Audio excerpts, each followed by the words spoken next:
Hi guys, in this video I'm going to show you how to buy Mango network on Binance Alpha.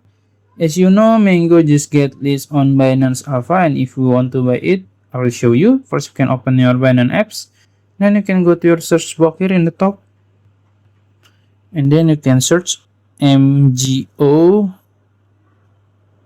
this one, MGO on Alpha. You can click it, and this is the charts, guys. The chart is not really good, but yeah, if you want to see the details, you can click info here in the top, and you will see 24-hour high, low, and the volume. Also, you can check the social media, their social media. And then if you want to see the detail, if you want to buy it, you can just simply click trade here in the bottom. Then you can choose limit order, or you can choose instant buy.